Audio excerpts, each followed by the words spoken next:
और मुझे प्रदीप जी ने बताया कि लगभग 3 वर्षों से ये निरंतर ये धारा चालू है। समय साल का रस तो शून्य जने या रस निबंध सुधीर खाय जाने तने हृदय ज्ञानी तना कराय। ऐसा अद्भुत समय सार स्वरूप है। उसका कारण क्या है, उसकी ऐसी महिमा क्यों की गई, इसके बारे में बहुत गहरे विचार बिंदु हैं। समय सार की शुरुआत एकत्व विभक्त आत्मा को दिखाने की प्रतिक्रिया से की गई है। अन्य परमाणु शास्त्रों से अपन तुलना करें तो ऐसा कौन सा परमाणु या आध्यात्मिक ग्रंथ है जिसमें एकत्व विभक्त आत्मा को दिखाऊंगा ऐसी प्रतिज्ञा की हो और तत्काल उस प्रतिज्ञा का निर्वाह 6वीं 7वीं गाथा में किया गया।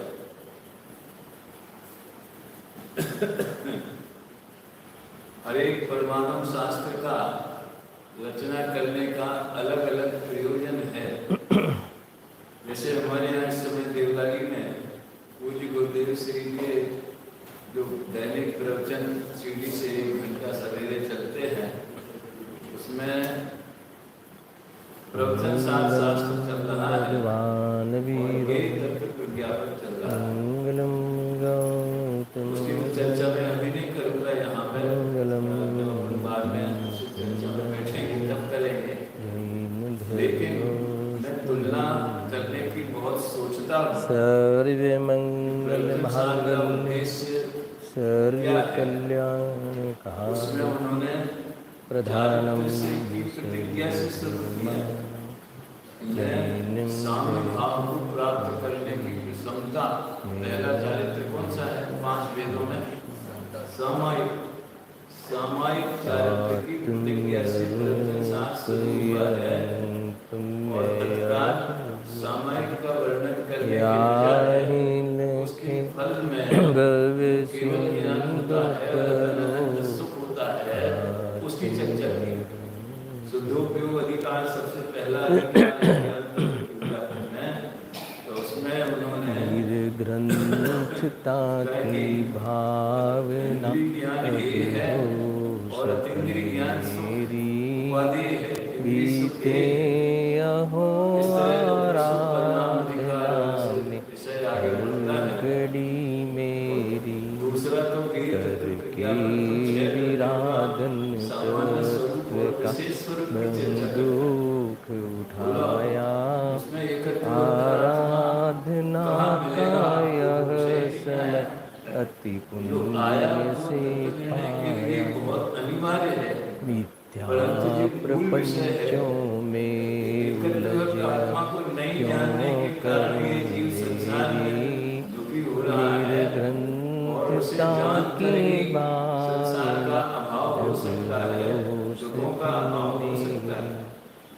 इसी तरह नियम साथ में चारित्र की बात बताऊं, सामायिक में यानी समता वितरागी परिणाम में रमणीक भोग में लगे तुझको सभी निष्काम की परिणति मेरी मेरे ग्रंथता की भावना में कारण परमात्मा, सहज दृष्टि, सहज ज्ञान, उत्तम क्षमा जो है, क्योंकि वो 10 लक्ष्मी रत्नत्रय की आधार पर शुरुआत की गई है। उसका जो प्रारंभ ही ऐसा हुआ है कि जो नियम से करने योग्य है, 10 लक्ष्मी कहा एक प्रकार की वितराग जो अनिवार्य है वो नियम है, और नियम के विरुद्ध जो है उनका परिहार करने के लिए हमने 7 शब्द का उपयोग किया। अपराध करते आए इस तरह से नियम 4 भी चारित्र से अनेक शुरू हुआ दूसरों करे और उसमें भी जीव अधिकार है, अजीव अधिकार है, अपराध में दूसरों व्यवहार चारित्र अधिकार है, फिर पूरा उनकी समझ लो तो पर्सनल डायरी है जो उसमें निश्चय प्रत्याख्यान, निश्चय आलोचना सब ऐसे ही अधिकार है। ये तो टीकाकार का कमाल है कि उन्होंने एकत्व शब्द का प्रयोग किए बिना काल परमात्मा के गीत उसमें गाए हैं। नियम सार में हमें टीका में दृष्टि का विषय प्रधानता से अनंत काल के दोष थाय थे पंचास्तिका को समझ लीजिए एक प्रारंभिक और माध्यमिक कक्षा का है 6 7 इसको जानकर ही जीव आगे बढ़ सकता है। सात तत्व का स्वरूप ही नहीं जाने तो हमें आत्मा का आश्रय क्यों करना है? प्रकार ये उसके अंदर रुचि कैसे होगी? आश्रय बनने क्या करना चाहिए? कैसे जाने? स्वाध्याय प्रारंभ इस तरह मूल भावना तो अधिकार वाला है, 8 अधिकार अलग है। मुनि धर्म तो उसमें भी पहला समझ लीजिए दर्शन पावन है तो सम्यक दर्शन के गीत गाए, अनुभूति सम्यक दर्शन के विषय के देव शास्त्र गुरु की चर्चा इत्यादि आनंद ये सब विषय इंद्रिय आनंद मैं बहुत गहराई से सोचता हूँ कि समय साथ जैसी विषय वस्तु अन्यत्र नहीं उपलब्ध होती, इसलिए गुरुदेव को समय साथ की इतनी महिमा आई। निर्विकल्प दशा आधार से निर्विकल्प दशा प्रसिद्ध है कि उनके हाथ में पहली बार समय सार आया, कौन है जिसकी यादगार में अपने बड़ी पर्याय दृष्टि में अभाव हो गए 100 साल किया है कमाल रहस्य बताया है सब गीत भी लिखा है उसके ऊपर पर्याय दृष्टि में अवसर थे तो उनके श्री मुख से निकला ये तो अशरीरी होने का शास्त्र है।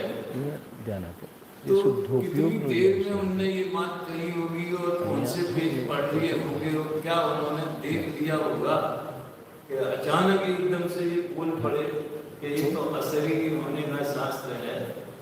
तो इसका कोई प्रमाण या गुरुदेव ने किसी प्रवचन में कहा हो कि हमने तो ये गाथा देखी थी इसलिए कहा, ऐसा तो मिलता नहीं है। पूरे 19 बार में कहीं 19 बार के तो है नहीं, 5-7 बार के हैं अभी उपलब्ध है। मैंने ये सोचा कि पन्ना पलटते पलटते उनकी नजर 6वीं गाथा पर पड़ी हुई और जिसमें उन्होंने देखा होगा कि जो प्रमत्त नहीं है अप्रमत्त नहीं है, न्यायक एक भाव है। भाव की संधि कभी चर्चा आएगी, अपने को तो समय सार का पूरे समय सार का रस पीना है विधान के माध्यम से, फिर बाद में अपन उसकी विस्तार से चर्चा भी करेंगे। भाव का मतलब उसमें फिर करो द्रव्य है कि क्षेत्र है कि काल है कि भाव, ऐसा क्षेत्र नहीं है काल नहीं है, भले त्रिकाली है लेकिन न्याय भाव त्रिकाली होने पर भी स्वयं तो भाव स्वरूप है। ये देखा हुआ अनादि से कर्म संबंध में जीव क्या योगी नाम स्वतः सिद्धत्व अनादि अनंत, स्वतः सिद्ध होने से अनादि अनंत है तो भी नीड शीट की भांति कर्म पुद्गलों के साथ एक में हो रहा है तो भी जो प्रमुख नहीं है और अप्रमुख नहीं, इसे देख करके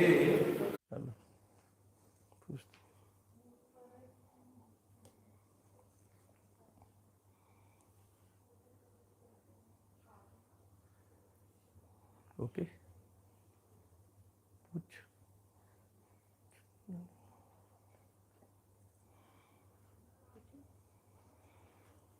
हाँ तो टेक्निकल मिस्टेक थी संभळाय છે હવે કોઈ મેસેજ આપે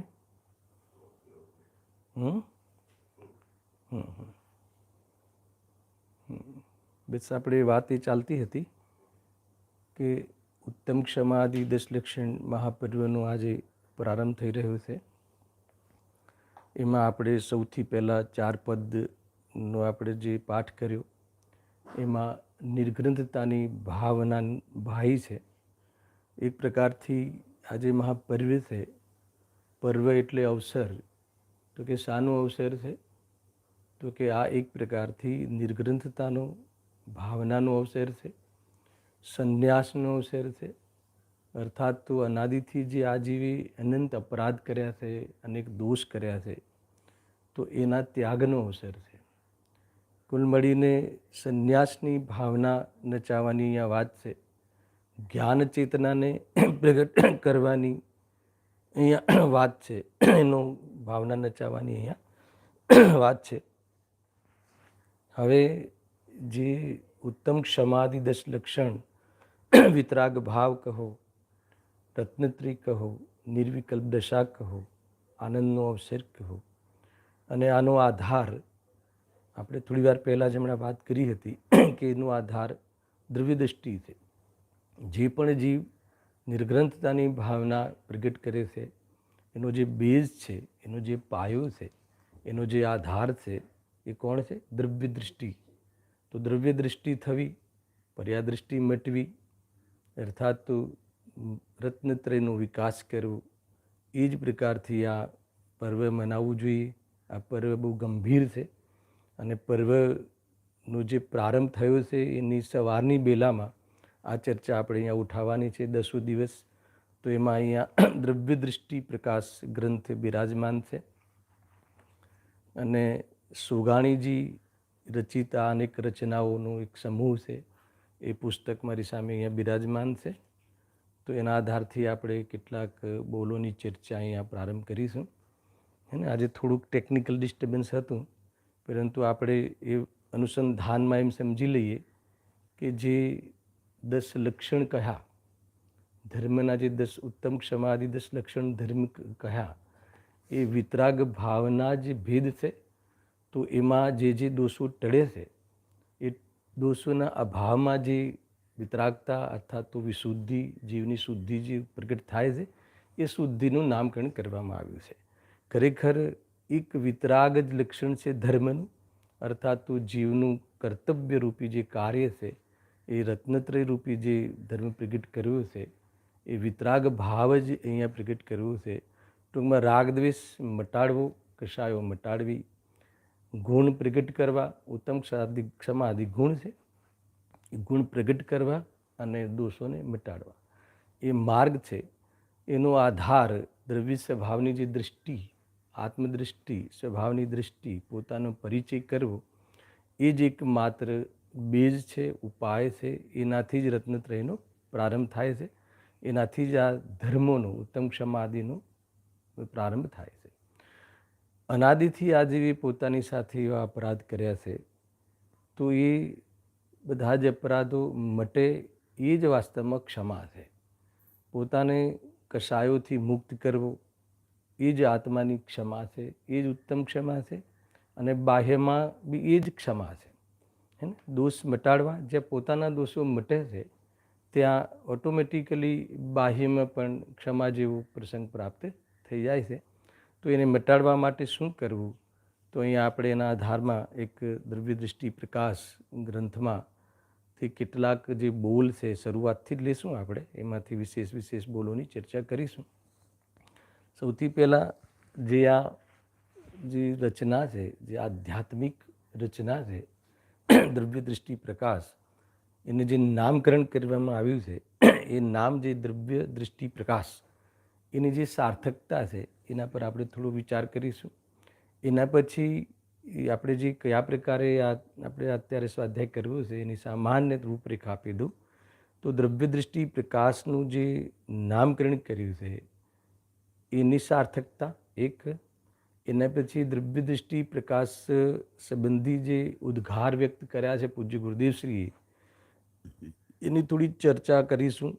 કેમ કે જે આ બોલ લખવામાં આવ્યા છે એની ઓર પ્રમાણિકતા આપણને ભાષિત થાય એના માટે ગુરુદેવશ્રીએ શું કહ્યું છે, આ સુગાણીજી વિશે અથવા સુગાણીજીના બોલ વિશે, આ રચના વિશે, એમના ઉદ્ગાર જે છે એની પણ બુકમાં વિશેષ ચર્ચા કરેલી છે.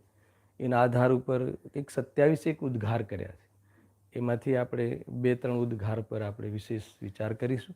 એને પછી આજે આગળ એમને જે અધ્યાત્મની જે વર્ષા કરી છે, જે અધ્યાત્મના પોષક જે કથનો લખ્યા છે, એના માધ્યમથી આપણે વિશેષ ચર્ચા કરીશું. અનુભૂતિનો વિષય જે છે, આત્માનુભૂતિ આપણું પ્રયોજન છે, એના બલ માટે જે અહીંયા સિદ્ધાંતો એમને અહીંયા કહ્યા છે, એના બલ માટે જે વીર્ય પોષક અને વીર્ય સ્ફુરાનમાં થાય એવા પ્રકારના જે અહીંયા કથનો કર્યા છે, એની વિશેષ ચર્ચા આપણે સવારના સમયમાં હર 10 દિવસ આપણે કરીશું. આ થઈ ગઈ વિષય સૂચિ. હવે આપણે દ્રવ્ય, દૃષ્ટિ, પ્રકાશ. ઠીક છે, અહીંયા ધ્યાન આપજો. તો દ્રવ્ય, દ્રષ્ટિ અને પ્રકાશ 3 શબ્દ છે ને એમાં. તો દ્રવ્ય એટલે શું? હે ને, દ્રવ્ય, દૃષ્ટિ, પ્રકાશમાં દ્રવ્યમાં શું લેવું છે? તો દ્રવ્યનો અર્થ છે હું. અહીંયા સમજજો બરાબર. બહુ મહત્વપૂર્ણ ચર્ચા પ્રારંભ થાય છે. ટૂંકમાં જે અનાદિથી જે આપણા પાસે અપરાધ કર્યો છે ને, જે મોટો અપરાધ છે એ પોતાની ઓળખાણ નથી કરી, એ મોટો અપરાધ છે. જે અજ્ઞાન છે પોતાના બારામાં, એ સૌથી મોટો અપરાધ છે, સૌથી મોટો દોષ છે અને સૌથી મોટી પોતાની સાથે કરવામાં આવતી બેમાની છે. તો અહીંયા એને ટાળવા અર્થે સૌથી પહેલાં અહીંયા કહ્યું દ્રવ્યની દૃષ્ટિ કરો, એમ અહીંયા કહે છે. તો દ્રવ્ય, દૃષ્ટિ, પ્રકાશમાં જે દ્રવ્ય શબ્દ લીધું છે, આપણે દ્રવ્ય શબ્દ તો અનેક 6 દ્રવ્ય છે અને દ્રવ્ય ગુણ પર્યાયમાં પણ આપણે આખી વસ્તુને પણ દ્રવ્ય કહીએ છીએ. તો અહીંયા પર્ટિક્યુલરલી દ્રવ્યનો જે અર્થ કર્યો છે અથવા દ્રવ્યનું જે ભાવવાસન છે એ શું છે? દ્રવ્ય એટલે હું, સ્વયં, પોતે. અહીંયા ધ્યાન આપો. તો હું હું હું હે ને, દ્રવ્ય હું પોતે. તો હું પોતે કોણ? તો કે એના પર વિચારવા જેવું છે કે હું, આપણે જે આપણી રીતે માનીએ છીએ પોતાને હું, આપણે જે કોઈ વિશેષ પર્યાય કે સંયોગને લઈને આપણે માનીએ છીએ હું, તો હુંમાં શું લેવું? તો કે હું પુત્ર છું, હું પુત્રી છું, એ હુંની વાત એ નથી. અહીંયા જે આત્મા, જે અસલ આત્મા છે, જે દ્રષ્ટિનો વિષય છે, જે આપણું અસલ સ્વરૂપ છે, હે ને, એકત વિભક્ત આત્માને બતાવીશ જે પ્રતિજ્ઞા કરીને આચાર્ય કુંદ નિસારમાં, એ દ્રવ્યની વાત છે. દ્રવ્ય ભાવની વાત છે, હે ને, શુદ્ધનેના વિષયની વાત છે.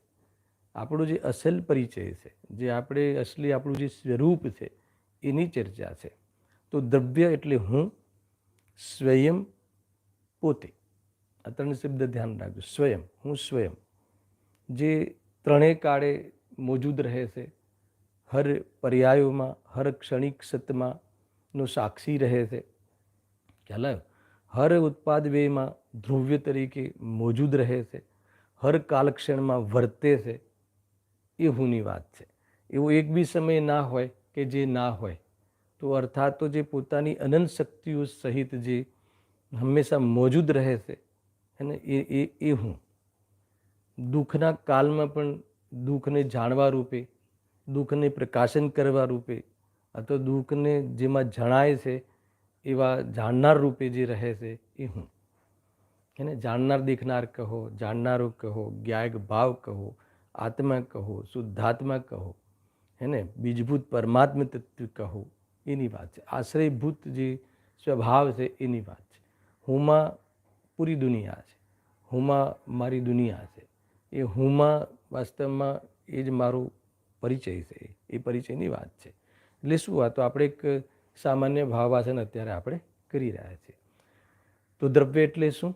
દ્રવ્ય, દૃષ્ટિ, પ્રકાશ. માત્ર આજે આપણે આ હેડિંગની ચર્ચા અત્યારે પ્રારંભ કરી છે. તો દ્રવ્ય એટલે હું, સ્વયં, પોતે, અક્ષય કોષ, અનંત શક્તિનો ભંડાર, ત્રિકાલી ભગવાન આત્મા, અનાદિ અનંત, હે ને, જ્ઞાનાદિ ગુણોથી સહિત અનાદિ અનંત જે ચૈતન્ય સ્વરૂપ જે છે હું, એની વાત છે. અહીંયા કહે છે કે જે છે ને સકલ નિરાવરણ પ્રત્યક્ષ પ્રતિભાસમય એક અખંડ શુદ્ધ પરમપારણામિક ભાવરૂપ જે લક્ષણ છે, એ જે નિજ તત્વ, એ જ વાસ્તવમાં હું. ટૂંકમાં આટલી બધી ખબર ના પડે તો હું એટલે શું? કે જે હંમેશા પોતાની ચૈતન્ય શક્તિ રૂપે અથવા પોતાના સત સ્વરૂપે હંમેશા મોજૂદ રહે છે. હર સંયોગ વિયોગના કાલમાં જે સાક્ષી ભાવપણે અહીંયા મોજૂદ રહે છે, જેમાંથી સાક્ષી ભાવનો પ્રકાશ નિરંતર થાય છે, એ જે નિજ તત્વ છે, એ જે સુપર પાવર તત્વ છે, જે વીર્યનો સ્ત્રોત છે, એ હું, એ પોતે. બરાબર છે. માની લો કે આ જે પ્રવચન સાંભળનાર છે એ હું નહીં, આ પ્રવચન કરનાર છે એ હું નહીં. સાંભળજો બરાબર. અત્યારે આપણે સ્વાધ્યાયમાં બેઠા છીએ તો આપણે સ્વાધ્યાયમાં છીએ, તો જે સ્વાધ્યાય કરીએ છીએ એ હું નહીં, હે ને. સ્વાધ્યાય કરીએ છીએ એ હું નહીં. સ્વાધ્યાય કરવાની પરિસ્થિતિ વખતે પણ જે મોજૂદ છે, સ્વાધ્યાયના વિકલ્પનું પણ જેમાં પ્રકાશ થાય છે, હે ને, સ્વાધ્યાયનો જે સાક્ષી છે અથવા જેની સાક્ષીમાં એને સ્વાધ્યાય આદિ જ્ઞેયો જણાય છે, અને એ હંમેશા રહે છે. એ હંમેશા પોતાની અનંત શક્તિઓ સાથે જે વર્તે છે, થોડી વાર પહેલાં કહ્યું ને, હર કાલખંડમાં, હર કાલવર્તી ખંડમાં પોતાની એને અનંત શક્તિઓ સાથે મોજૂદ રહે છે, વહે છે, એ હું.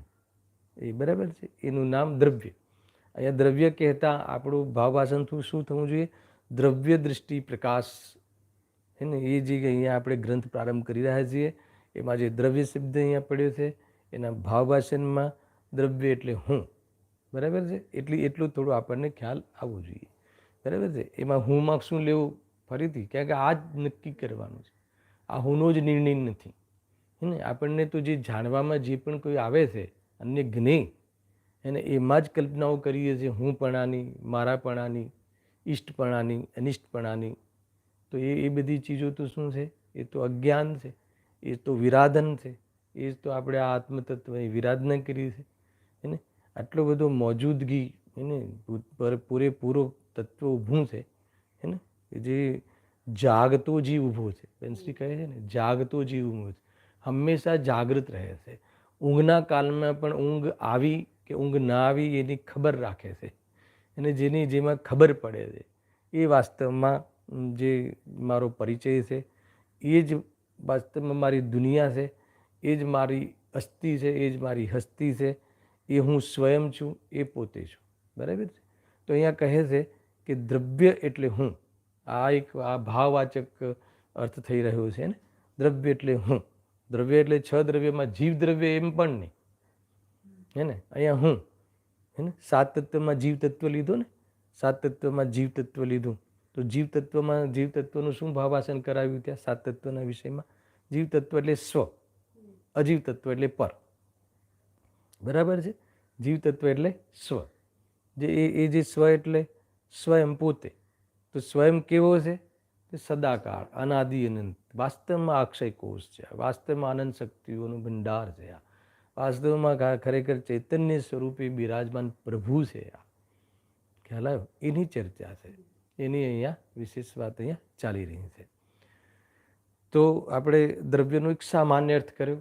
આ દ્રવ્ય વિશે જ આપણે આરાધના કરવાની છે. આ દ્રવ્યનો નિર્ણય કરવો એ જ આરાધના છે, એ જ નિર્ગ્રંથતાની ભાવના છે. સમજો, નિર્ગ્રંથતાની ભાવના એટલે શું છે? કે જે નિર્ગ્રંથતાનું લક્ષણ પહેલાં સમજી લો, એકાગ્રતા, બરાબર છે. તો નિર્ગ્રંથતાની ભાવનામાં એકાગ્ર થવાની મુખ્યતા છે, બરાબર સમજો. તો નિર્ગ્રંથતાની ભાવનામાં જે આરાધના કરવાનું કહ્યું, એ પદમાં આરાધના કરવાનું કહ્યું, તો એ આરાધના એ જે પોતાનો નિર્ણય કરવો, ભેદ જ્ઞાનના બલ પરથી ભિન્ન પોતાનો પરિચય કરવો, એનું શ્રદ્ધાન કરવું, અને શ્રદ્ધાન અને જ્ઞાન સંવેદનપૂર્વક એના આધાર પર સ્થિર રહેવું, એને નિરાકુલ રહેવું, એ જ પૂરી રત્નત્રય રૂપી આરાધના છે. અહીંયા એ વાત આપણે ખ્યાલમાં રાખવી જોઈએ, હે ને. તો એ આરાધના જ કરવી છે, અને આરાધના થતાં જે આરાધનાનો જે વિકાસ થાય છે, એ આરાધનાની જે પૂર્ણતા થાય છે, એ જ જીવનું એકમાત્ર પુરુષાર્થ કરવા લાયક કર્તવ્ય છે, બીજું કાંઈ નથી અહીંયા. તો અહીંયા શું લીધું છે? દ્રવ્ય. દ્રવ્ય એટલે શું? હું. અને હુંનો નિર્ણય કરવો એ એકમાત્ર આરાધના છે, એ એકમાત્ર પુરુષાર્થ છે. તો હવે બીજા શબ્દ પર જશું. દ્રવ્ય, દ્રષ્ટિ અને પ્રકાશ, એ 3 શબ્દનો સામાન્ય પરિચય આપણે અત્યારે કરવો જોઈએ, બરાબર છે. કેમ કે એ જે ગ્રંથનું નામકરણ જે કરવામાં આવ્યું છે એને એની અંદર જ પૂરેપૂરો વિષય છે. દ્રવ્ય કહેતા હું, અને હું કહેતા ચૈતન્ય સ્વરૂપ, જે ચૈતન્ય સત્તા છે, ચૈતન્ય સત્તા છે. થોડી વાર પહેલાં કહ્યું કે આ જે જે સ્વાધ્યાય સાંભળનાર તે હું નહીં. ફરીથી કહું છું, વારંવાર આ સમજવાજીનું છે. પૂજા કરીશું ને હમણાં થોડા સમય પછી, દશલક્ષણ વિધાન પૂજન, હે ને, પછી એના પછી જે સ્વાધ્યાય આમંત્રિત વિદ્વાનો દ્વારા વિશેષ સ્વાધ્યાય, તો આ બધું જે છે એ બધું કોણ કરશે? એ બધું કરે કોણ? અત્યારે જે પ્રવચન સાંભળે છે એ કોણ? પ્રવચન કરે છે એ કોણ? તો કે એ હું નથી, એ હુંમાં સામેલ નથી. ખ્યાલ આવ્યો? તો એનું જેનામાં જ્ઞાન થાય છે અને એ જેની ચૈતન્યની સત્તાની જે પ્રસિદ્ધિ થાય છે, એ જે પ્રસંગ છે, આ જે સ્વાધ્યાયનો જે પ્રસંગ છે સવારની બેલાનો, એને સ્વાધ્યાયનો પ્રસંગ જે છે એ જે કેવડીના જ્ઞાનમાં જેમ ઝલકે છે, અનંત સિદ્ધોના જ્ઞાનમાં જેમ ઝલકે છે, એ મારા જ્ઞાનમાં પણ એ ઝલકે માત્ર છે. સમજ્યું? તો જેમાં આ ઝલકે છે, જેમાં જાણવાનું થાય છે, જેની સાક્ષીમાં વાસ્તવમાં જેનો આ સાક્ષી છે, સાક્ષી છે એટલે શું કે જેની મોજૂદગીની પ્રસિદ્ધિ થાય છે, એમાં મારી મોજૂદગીની પ્રસિદ્ધિ થાય છે, એ હું, એ સ્વયં, અને એનો નિર્ણય કરવો. ખ્યાલ આવ્યો? એનો નિર્ણય કરવો, એની ખાતરી કરવી, એનો અહેમ કરવું, એનો પરિચય કરવો, એનો વિશ્વાસ રાખવો, એનો ભરોસો થવો, અને એનો અનુભવ થવો, એનું નામ શું છે? દ્રષ્ટિ. દ્રવ્ય દૃષ્ટિ, એના પર દ્રષ્ટિ જવી, અને એનો આવિર્ભાવ થવો, એનો નિર્ણય થવો, એનો ખ્યાલમાં આવવું, હે ને, એનો ભરોસો બેસવો, એનો એ રૂચવું, એનો જ વિશ્વાસ રહેવો. ખ્યાલ આવ્યો? હવે એ વિશ્વાસ થવો એનું નામ છે દ્રષ્ટિ, એનું નામ છે વાસ્તવમાં વીર્યનું સ્ફુરાયમાન થવું. બરાબર છે? આટલો ખ્યાલ આવ્યો? તો પકડમાં આવે છે કે આ શબ્દના ખુલાસા જ બુલમાં કરવામાં આવ્યા છે, અથવા આ જે કાર્ય છે, આ જ કાર્ય કેવી રીતે સધાય છે, અથવા આનું કેવી રીતે આની વિધિ છે આ નિર્ણય કરવાની, એના ઉપર વાત અહીંયા કરી છે. કુલ મળીને સુગાણીજીએ જે અહીંયા દ્રવ્યદૃષ્ટિ પ્રકાશમાં જે સિદ્ધાંત કહ્યા છે, જે સૂત્ર કહ્યા છે, એને જે વાસ્તવમાં અમૃત વચન કહ્યા છે, એની અંદર આ જે હું છે એ હુંની મહિમા કરી છે, એ હુંનો પરિચય કર્યો છે. એ હું સિવાય બાકી કોઈ ચીજની ન આત્માને સુખી થવા માટે ગરજ છે, કે ન આપણને આપણા અસ્તિત્વને ટકાવવા માટે ગરજ છે. એવા હુંની સ્થાપના એ અહીંયા વાત કરી છે. ટૂંકમાં આજે હુંમાં હું પણ, આ બીજું સ્ટેપ, દ્રષ્ટિની વિશેષ ભાવવાસના. દ્રષ્ટિ શબ્દનું ભાવવાસન શું છે? હુંમાં હું પણ. હુંમાં હું પણ જે સ્થાપન કરવી, એ નિર્ગ્રંથતાની ભાવનાનો વાસ્તવમાં આધાર છે. એને જે નિર્ગ્રંથ, કોઈ પણ ગાંઠ જે છે ખોટી, એ ગાંઠ છૂટી જવી, એને નિર્ગ્રંથ થઈ જવું. ગાંઠ ખોટી જે ગ્રંથિ છે એ ગ્રંથિ છૂટી જવી, ગ્રંથિ તૂટી જવી. જે પોતાના બારામાં જે અનેક ગ્રંથિ છે એ ગ્રંથિઓનો ઉકેલ આવી જવો, એ નિર્ગ્રંથતા છે. ખ્યાલ આવ્યો? એની વાત છે. તો એમાં હુંની જે સ્થાપના કરે તો જીવને વસ્ત્રના ધાગાનો પણ ભાવ ના રહે, એના દેહ માત્રનો એને એ તરફનું લક્ષ્ય ન રહે. તો એ વાસ્તવમાં નિર્ગ્રંથતાની ભાવના છે. નિર્ગ્રંથતાની ભાવનાનું લક્ષણ છે એકાગ્રતા. અને જીવ એકાગ્ર ક્યારે થાય, સ્થિર ક્યારે થાય? કે વસ્તુનો નિશ્ચય થાય. વસ્તુનો નિશ્ચય એટલે પોતાનો નિર્ણય થાય. આ જીવને પોતાનો નિર્ણય નથી, અને જ્યારે પોતાનો નિર્ણય ના હોય તો કેવા પ્રકારના દોષો થાય? તો કોકને તો પોતાનું માને, કોકને તો સ્વ તરીકે અનુભવ કરે. જ્યારે અન્યને સ્વ તરીકે અનુભવ કરે છે એટલે અનેક પ્રકારની વાસ્તવમાં ત્યાં દોષ પ્રગટ થાય છે. ક્રોધ, માન, માયા, લોભ આદિ કશાયો ઉત્પન્ન થાય છે, અને એને લઈને જીવ નિરંતર પાપરૂપ જીવન જીવે છે. તો એના ત્યાગની ભાવનાનો અહીંયા આપણે અત્યારે વિચાર કરી રહ્યા છીએ. સંન્યાસની ભાવના નચાવવાની વાત છે. આપણે સર્વવિશુદ્ધ જ્ઞાન અધિકાર ચાલે છે ને, એમાં સંન્યાસની ભાવનાની આપણે વિચાર કરતા હોઈએ છીએ. ફરીથી લઈએ છીએ કે દ્રવ્ય દ્રષ્ટિ, આ બે શબ્દનું અહીંયા ધ્યાન આપો કે આ બે શબ્દ મુખ્ય છે. કઈ? દ્રવ્ય અને દૃષ્ટિ. પછી પ્રકાશ શબ્દ જોડીએ છીએ, એટલે આનું જે હેડિંગ આપ્યું છે પૂરી બુકનું, તો એની સાર્થકતાનો આપણને ખ્યાલ આવશે. તો દ્રવ્યમાં શું લીધું? હે ને, આ તો રટવા માટે છે કે અનુભવવા માટે છે? હે ને, એ રોજ રોજ યાદ કરાવવું પડે પોતાના માટે. અરે પોતે છે અને હું છું છું કે નહીં? તો છું કોના કારણે? જ્યારે હું છું તો એમાં 6 દ્રવ્યો છે. હું છું તો અનંત દ્રવ્યો છે, બરાબર? છુંનો અર્થ શું છે? કે બધા દ્રવ્યો છે. હવે છે તો કેવા છે? અનાદિ અનંત છે. તો બધા દ્રવ્યમાં હું આવી ગયો ને, તો હું પણ છું. એટલે કે કોઈ પણ કર્મને આધીન નથી, કોઈ સંયોગના આધારે નથી. આ હુંનો તમને પરિચય થોડો કરાવું છું, કેમ કે આની જ વાત કરી છે પૂરા ગ્રંથમાં. આ હુંની જ મહિમા કરી છે, આ હુંની જ સિદ્ધિ કરી છે. જ્યાં હું ઊભો થાય છે, જ્યાં હુંની સ્થાપના થાય છે, ત્યાં જીવનું સમસ્ત કર્તવ્ય સાર્થક થાય છે ને. ત્યાં જ પરિવર્તન ચાલુ થાય છે, ત્યાં જ એનો મુક્તિના માર્ગમાં પ્રસ્તુત થવાનો અવસર છે. વાસ્તવમાં મોક્ષ માર્ગનો ત્યાં એને પ્રારંભ છે.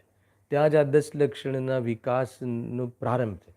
ત્યાં જ એની ક્ષમા છે, ત્યાં જ એનો અનંતકાલમાં પોતાની સાથે કરેલા અન્યાયનો અભાવ છે અને એનો વાસ્તવમાં ત્યાં જ ઉત્તમ ક્ષમા છે. ખ્યાલ આવ્યો? અનેક કાલથી પોતાની સાથે જે અપરાધ કર્યો, અન્યાય કર્યો છે, એ હુંમાં હું જે સ્થાપે તો અનંતકાલનો જે દોષ છે એ મિથ્યા થઈ જાય છે એને, એ નાશ પામે છે એને. સમસ્ત કરેલા દુષ્કૃત્ય સમાપ્ત થઈ જાય છે. એ ઉદયમાં આવે તો પણ એ જ્ઞેય માત્ર છે. એટલું જબરજસ્ત આ આગળ વિચાર કરવાનો છે આપણે. અને 10 દિવસ આની વિશેષ ચર્ચા આપણે સવારના સમયમાં વિશેષ કરીશું. અને એના પછીના ટોટલી સમસ્ત જે શુભ અનુષ્ઠાન જેટલા બી પ્રસંગો હશે એમાં આ જ વાતના પોષણ કરવાવાળી ચર્ચાઓ થવાની છે. એને અહીંયા આપણે જે આમંત્રિત પંડિત રજનીભાઈ છે એ અબજ સ્પષ્ટ ગાથાનો નિર્ણય કર્યો છે. એ 14મી ગાથા સમયસાર એ આને જ પોષણ કરે છે. એ જે હુંમાં એ જે હુંનો જે વિષય છે એ 14મી ગાથામાં એ હુંનો વિષય આવવાવાળો છે. અરે સમસ્ત સમયસારમાં મારી વાત કરી છે અને સમસ્ત સમયસારમાં શુદ્ધાત્માની વાત કરી છે. જે શુદ્ધાત્મા છે, જે ક્યારે પણ કોઈનામાં ભળી નથી ગયું અને એ હુંની વાત છે. હું ભલે એમ માનું છું, ધ્યાન આપો, ભલે હું એમ માનું છું. શું માનું છું? હું એ હું કોણ? તો વર્તમાન જે પરિણામી દ્રવ્ય છે એ એમ માને છે. શું માને છે? કે હું દેહ છું. પણ જે દેહ રૂપે થતું નથી એ વાસ્તવમાં હું છું. ક્યારે બી એ રૂપે થયું નથી એ હું છું. ક્યારે બી વાસ્તવમાં એ જડ રૂપે થતું નથી અને પોતાની ચેતનતા છોડતું નથી. અરે એવો મિથ્યા ભાવમાં ચાલવા છતાં પણ એ મિથ્યાપણે થતું નથી. ખ્યાલ આવ્યો? શ્રદ્ધા મિથ્યા ચાલે છે પરિણામમાં, એનું જ્ઞાન મિથ્યા ચાલે છે, પણ વસ્તુ મિથ્યા થતી નથી. છતાં એ વસ્તુ પોતાની હયાતી છોડતી નથી. એનો ઉપકાર છે અને એ દ્રવ્ય સ્વભાવ, એ હું સ્વયં પોતે, અને એ મારી વસ્તુ એટલો પણ ભેદ સોગાણીજીને પોસાતો નથી. અને એને વાસ્તવમાં એ ભેદ તો સમજવા માટે છે. એ હું સ્વયં પોતે. આ તો આપણે અત્યારે પ્રારંભ જ કરી રહ્યા છીએ. તો આનો વિશેષ વિચારો આપણે આગળ કરવાવાળા છીએ.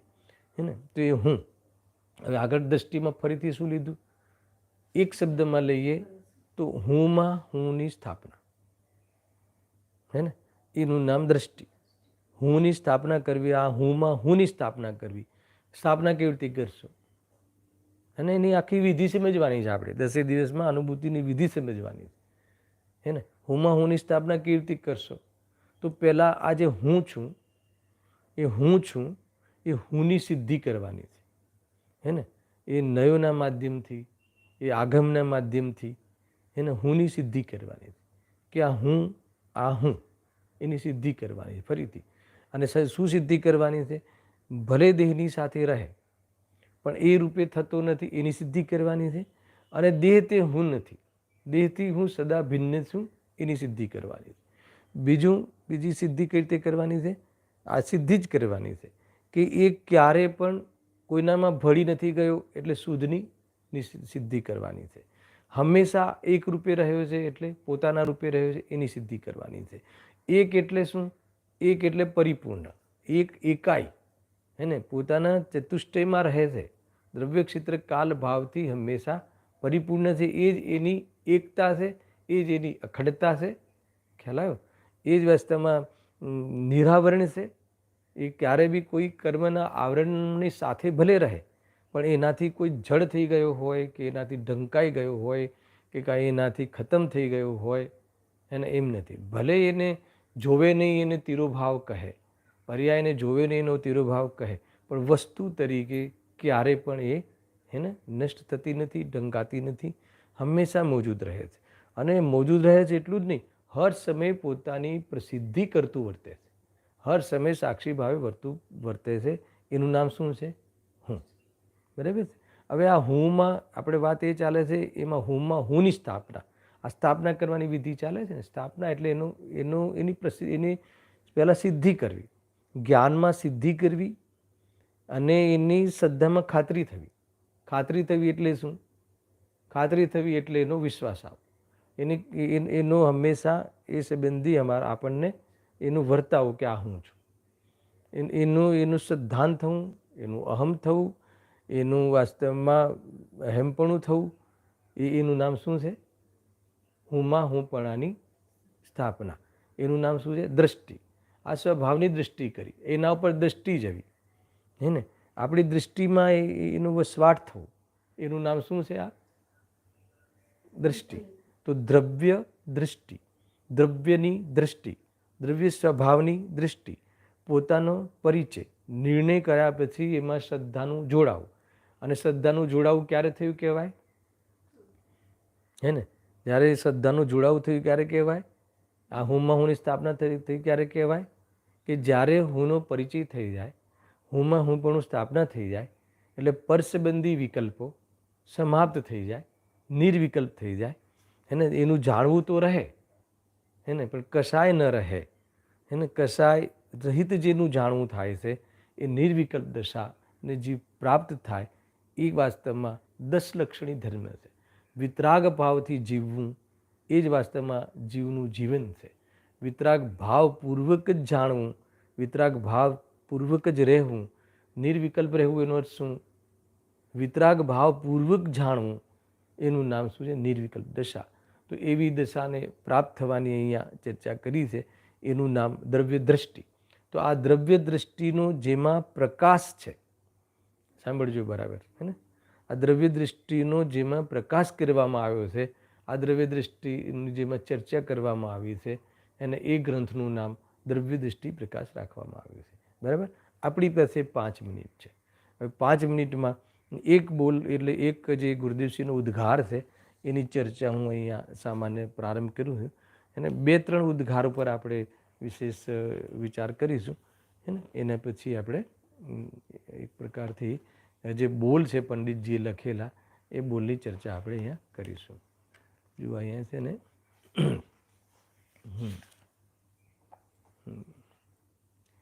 પેજ નંબર કયું છે?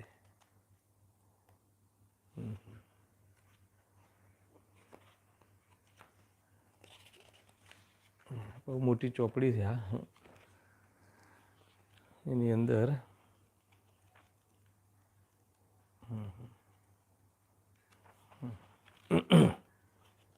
હિન્દીમાં બુક છે ને, 2 ભાગ છે, એમાંથી થોડુંક લેવાનો વિકલ્પ છે. અને એ ક્યાં છે?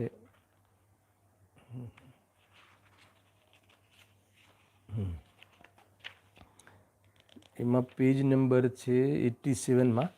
કાલે આપણે બીજી એ બુકનું તમને હું મોકલી આપીશ PDF. ખાલી એક દ્રવ્ય દૃષ્ટિ પ્રકાશ સંબંધી જે ઉદ્ગાર છે ગુરુદેવસિંહના, એ બહુ જ વિચારણીય છે. અને આપણા માટે એ એટલા માટે આદરણીય છે કે એનાથી આપણી જે આ બોલની જે પ્રમાણિકતા તો છે જ, પણ પ્રમાણિકતામાં 4 ચાંદ લાગી જાય છે. ખાલી એક બોલની સામાન્ય ચર્ચા કરીને આપણે સમાપ્ત કરીએ છીએ. તો જો અહીંયા કેવું લખ્યું છે કે સોગાનિકા પુસ્તક હે, ગુરુદેવસિંહની ભાષામાં. કોનું પુસ્તક છે? સોગાનિકા પુસ્તક હે દ્રવ્ય દૃષ્ટિ પ્રકાશ. એટલે કોણ રચયિતા છે એ એમને અહીંયા જાહેર કર્યું. હવે બહુ શક્તિથી આટલું કહીને બહુ ઊંચી વાત કરી, એનો વિસ્તાર કરવામાં આવે છે. આગળ બી એમને થોડું ઇશારો કર્યો છે, બહુ જ શક્તિથી. તો હવે આ દ્રવ્ય દૃષ્ટિ ગ્રંથની વાત નથી કરી, આ સોગાણીની વાત કરી. બહુ જ શક્તિથી એટલે શું? દ્રવ્ય દૃષ્ટિની શક્તિ જેનામાં પ્રગટ થઈ ચૂકી હતી, હે ને. બહુ જ શક્તિથી. શાની? દ્રવ્ય દૃષ્ટિ એ શક્તિ જેનામાં પ્રગટ થઈ હતી, એની એ મહિમા કરી છે કે આ સોગાણીજી કા પુસ્તક હે દ્રવ્ય દૃષ્ટિ પ્રકાશ. પછી સીધું, બહુ એ તો સરળ છે ને, એ તો વાર્તાલાપ કરતા હોય એવું ગુરુદેવસિંહનું તો એ રીતે નિરૂપણ હતું. તો અહીંયા એમનું કંઈક કહેવું છે, બહુ જ શક્તિથી. કોણામાં? એ દ્રવ્ય દૃષ્ટિની શક્તિ કોણામાં હતી? સોગાણીજીમાં દ્રવ્ય દૃષ્ટિની શક્તિ ઘણી પ્રગટ થઈ ગઈ હતી. અથવા દ્રવ્ય દૃષ્ટિની શક્તિની સાથે જેનું જીવન હતું, હે ને, એ શક્તિની સાથે જે શક્તિ જેમને પ્રગટ કરી લીધી હતી, ખરેખર જે જીવન જીવતા હતા, અને એને જ જીવન કહ્યું, એને જ જીવંત જીવન કહ્યું. तो बहुत शक्ति थी. आत्मज्ञान हुआ था यहाँ इसी गांव में, सोनगढ़ में. थोड़ी प्रामाणिकता वाँचो, इमनो उद्गार आमना संबंधी जो उद्गार, पहले साधु बाबा का बहुत परिचय किया था, यम नियम ध्यान सब किया था, है ना. એ પહેલાં આ બધી પ્રવૃત્તિ સમજ્યા વગર કરી હતી, હે ને. બહારમાં જે પ્રકારે જે બહારમાં જે આપણે પણ પહેલાં ઘણું કર્યું હતું, તો કે અનેક પ્રકારના સંપર્ક કર્યા હતા ધર્મ માટે. હવે સાંભળજો, એમને જે ખાસ વાત લખી, फिर यहाँ आए, कहाँ आए? सोनगढ़ आए. इतना कहा, क्या कहा? मैंने इतना कहा, भैया यह विकल्प उठता है ना राग, चाहे तो दया दान का हो, इस सब राग से अंदर प्रभु भिन्न है. સાંભળજો એ શું કહેવું છે. ऐसा कहा और वे ध्यान में चले गए. આ તો દરેકને ખબર છે. આગળ બે ત્રણ બોલમાં તો એમ લાગશે કે જાણે આ બોલની શું મહિમા કરી છે. સાંભળજો કે શું કહ્યું? બહુ જગ્યાએ ફરીને આવ્યા, બહુ જગ્યાએ ભટકીને આવ્યા. અને અહીંયા એમને અહીંયા કહ્યું કે અહીંયા આત્મજ્ઞાન થયું હતું, ક્યાં? સોનગઢમાં. એનું પ્રમાણ. પછી શું થયું હતું? બસ મેને ઇતના કહા, કે જે આ વિકલ્પ છે ને, કયો? જ્યાં આત્મા સમજવાનો વિકલ્પ, હે ને, આત્મા સંબંધી સાંભળવાનો વિકલ્પ, આત્માની વાત સાંભળવા આવ્યા હતા. તો કે આ વિકલ્પ છે ને એ ભિન્ન છે. આ વિકલ્પ છે, જે આ રાગ છે, સાંભળવાનો રાગ છે, એનાથી આત્મા ભિન્ન છે. હવે એનો અર્થ શું? એનાથી ભિન્ન છે એનો અર્થ ભિન્ન છે એટલે આત્માનું એક કર્તવ્ય નથી, હે ને. આ આત્માનું કર્તવ્ય નથી. આત્માની વાત સવારે 6:15 વાગે સાંભળવી આત્માનું કર્તવ્ય નથી. શું વાત કરે છે? સમય પૂરો થવા આવ્યો ને હવે એવી વાત છેડી દીધી. સાંભળો, અહીંયા ધ્યાન કરવા જેવી વાત છે કે જે અત્યારે જે સેવા છે, વાત ચાલી રહી છે ને સવારમાં, આત્માની વાત ચાલી રહી છે. તો આત્માની વાત સાંભળી રહ્યા છીએ, હે ને, આત્મા સંબંધી વિચાર કરી રહ્યા છીએ. તો અહીંયા કહે છે કે એ વિકલ્પ છે, એ આત્માથી ભિન્ન છે. આત્માનો વિકલ્પ આત્માથી ભિન્ન છે. એનાથી પૂંઠ વાળી લે, હે ને, ઉસે પીઠ દિખા દે. હાલા, એને પીઠ દિખા દે એટલે એનાથી કોઈ કર્તવ્ય નહીં સધાય, એનાથી પ્રયોજનની સિદ્ધિ નહીં થાય. તો એનું જેમાં જાણવું થાય છે એ તું છે, હે ને. એ તારી એનાથી તું અભિન્ન છે, અને આનાથી તું ભિન્ન છે. આનાથી ભિન્ન છે એનો અર્થ કે આ તારા માટે કોઈ પણ રીતે પ્રયોજનભૂત નથી. જ્યાં એમ ખ્યાલમાં